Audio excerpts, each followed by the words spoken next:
ഇന്നിവിടെ നമ്മൾ price elasticity of demand ആണ്. നമ്മുടെ തിയറി ഓഫ് കൺസ്യൂമർ ബിഹേവിയറിലെ ഒരു ഇമ്പോർട്ടൻറ്റ് ടോപ്പിക്കാണ് price elasticity of demand. Okay, ഈ ഡിഫറെൻറ്റ് ഡിഗ്രീസ് ഓഫ് പ്രൈസ് ഇലാസ്റ്റിസിറ്റിയും അതേപോലെ അതിനോട് ബേസ് ചെയ്തിട്ടുള്ള പ്രോബ്ലംസും ആണ് നമ്മൾ ഈ വീഡിയോയിൽ.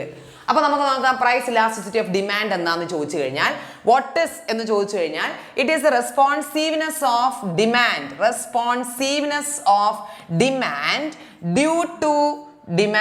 Due to change in price, due to change in price. അതായത് പ്രൈസിൽ വരുന്ന മാറ്റത്തിനനുസരിച്ച് നമ്മുടെ ഡിമാൻഡ് എങ്ങനെ പ്രതികരിക്കുന്നു, ആ പ്രതികരണത്തെയാണ് നമ്മൾ എന്ത് വിളിക്കുന്നത്, ഇലാസ്റ്റിസിറ്റീസ് എന്ന് വിളിക്കുന്നത്. അപ്പം ഇവിടെ പരീക്ഷയ്ക്ക് ചോദിക്കാൻ ഒരു 5 മാർക്കിന്റെ ഒരു എസ്സേ അല്ല, 5 മാർക്കിന്റെ എസ്സേ നിങ്ങൾക്ക് 8 മാർക്കിനാണ്. എസ്സേ ക്വസ്റ്റ്യൻ അല്ല, ഇത് 5 മാർക്കിന്റെ ഒരു ക്വസ്റ്റ്യൻ ചോദിക്കാൻ ചാൻസ് ഉള്ളത്. What are the different types of elasticities? Okay, types of elasticities ആണ് ഒരു ക്വസ്റ്റ്യൻ ഇവിടെ ചോദിക്കാൻ ചാൻസ് ഉള്ളത്. ഓക്കെ, അപ്പൊ നമുക്കറിയാം there are 5 different types. അതുകൊണ്ടാണ് പറഞ്ഞത് 5 മാർക്കിന് ചോദിക്കും. What are the different types of elasticities of demand? ഒന്നാമത്തത് പെർഫെക്റ്റ്ലി ഇലാസ്റ്റിക് ആണ്. മക്കളെ, പെർഫെക്റ്റ്ലി ഇലാസ്റ്റിക് എന്ന് പറഞ്ഞാൽ a slight change in price leads to infinite change in demand ആണ്. അതായത് പ്രൈസിൽ ഒരു ചെറിയ മാറ്റം വരുമ്പോൾ നമ്മുടെ ഡിമാൻഡിൽ എന്തുണ്ടാവും, പറയാൻ പറ്റാത്തത്ര മാറ്റം ഉണ്ടാവും. അതാണ്. അപ്പൊ ഡിമാൻഡ് കർവ് എന്ന് പറയുന്നത് എന്തായിരിക്കും, ഹൊറിസോണ്ടൽ ടു എക്സ് ആക്സിസ് ആയിരിക്കും. ED എന്ന് പറയുന്നത് ഇവിടെ ഇൻഫിനിറ്റ് ആണ്. അങ്ങനെയാണെങ്കിൽ പെർഫെക്റ്റ്ലി ഇൻഇലാസ്റ്റിക് എന്താണെന്നറിയോ? Whatever may be the price, price എന്തു ആയിക്കോട്ടെ, കൂടിക്കോട്ടെ കുറഞ്ഞോട്ടെ, ദ ഡിമാൻഡ് റിമെയിൻ സെയിം. അതാണ് നമ്മുടെ ഇൻഇലാസ്റ്റിക്. അപ്പൊ അതെന്തായിരിക്കും, വെർട്ടിക്കൽ ടു വൈ ആക്സിസ് ആണ്. നമ്മുടെ ഡിമാൻഡ് കർവിന്റെ ഷേപ്പ് എന്ന് പറയുന്നത് വെർട്ടിക്കൽ ടു വൈ ആക്സിസ് ആണ്.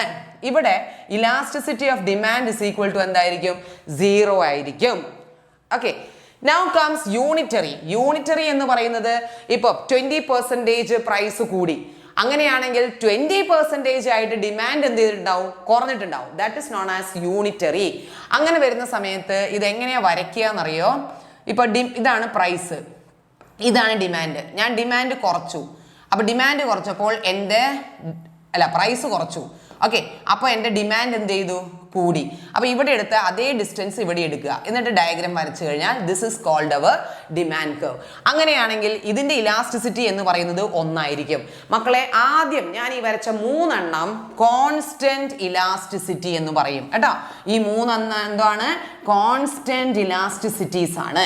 അതായത് ഇതിന്റെ ഒരു മാറ്റവും വരാനില്ല, ഇത് ഇങ്ങനെ തന്നെയാണ് ഇതിന്റെ ഷേപ്പ് വരിക, അതൊരു സ്നോ ചേഞ്ച്.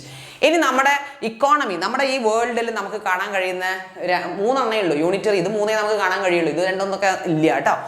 ഇലാസ്റ്റിക്കും ഉണ്ട്, ഇൻഇലാസ്റ്റിക്കും ഉണ്ട്. നമുക്ക് നോക്കാം എന്താണ് ഇലാസ്റ്റിക്. ഇലാസ്റ്റിക് എന്ന് പറഞ്ഞാൽ ഇപ്പം സപ്പോസ് പ്രൈസ് 10% കൂടി, പ്രൈസ് 10% കൂടി കഴിയുമ്പോൾ ഡിമാൻഡ് കണ്ടമാനം കുറഞ്ഞു. ഒരു 1% ഒക്കെ അല്ലെങ്കിൽ 9% ഒക്കെ ഡിമാൻഡ് കണ്ടമാനം അങ്ങോട്ട് കുറഞ്ഞു പോവുകയാണ്. അതാണ് ഇലാസ്റ്റിക്.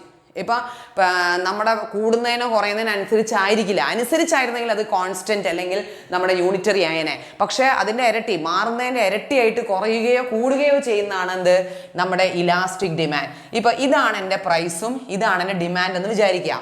ഇപ്പൊ ഉദാഹരണത്തിന് എൻ്റെ പ്രൈസ് കുറഞ്ഞു, ഇത്രയും ഡിസ്റ്റൻസിലാണ് എൻ്റെ പ്രൈസ് കുറഞ്ഞത്.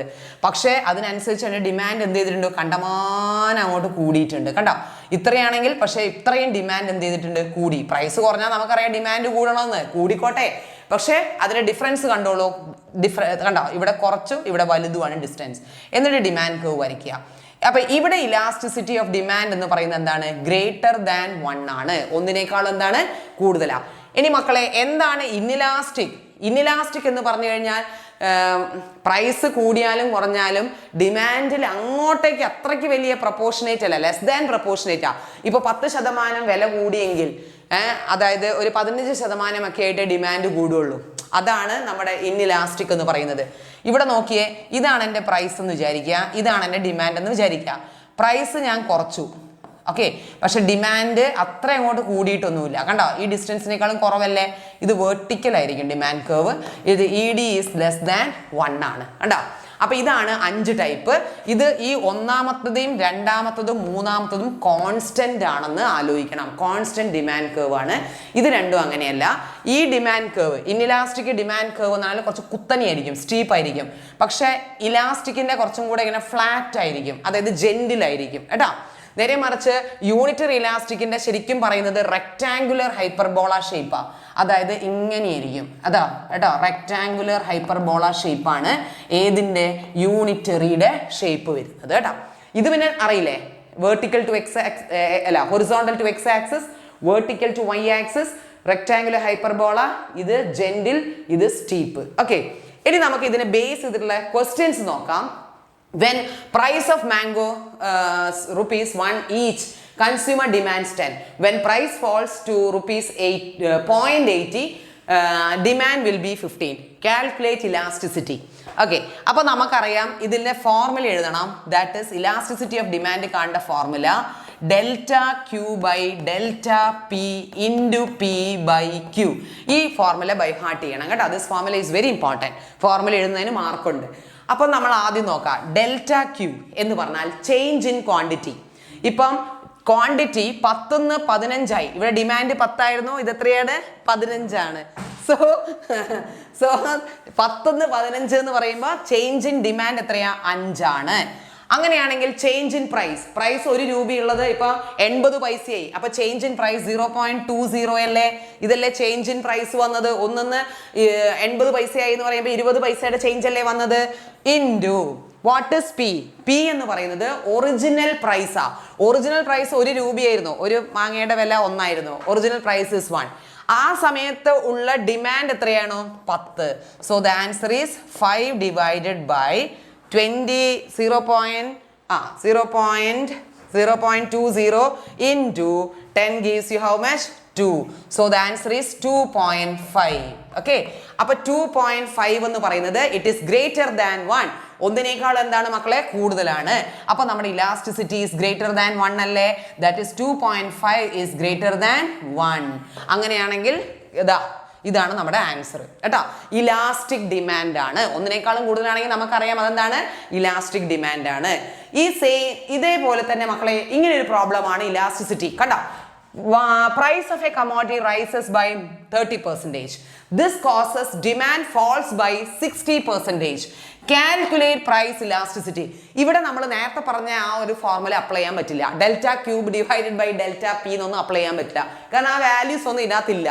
അങ്ങനെ വരുന്ന സമയത്ത് നമ്മൾ ഉപയോഗിക്കേണ്ട ഫോർമുല ഇതാണ്.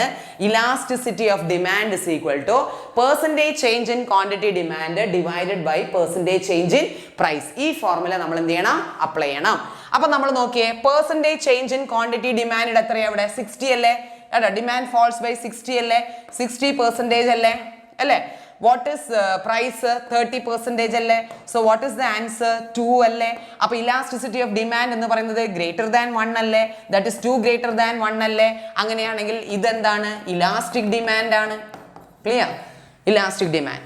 ഇതാണ് പ്രോബ്ലംസ്, ഇലാസ്റ്റിസിറ്റീസ് ഓഫ് ഡിമാൻഡ്.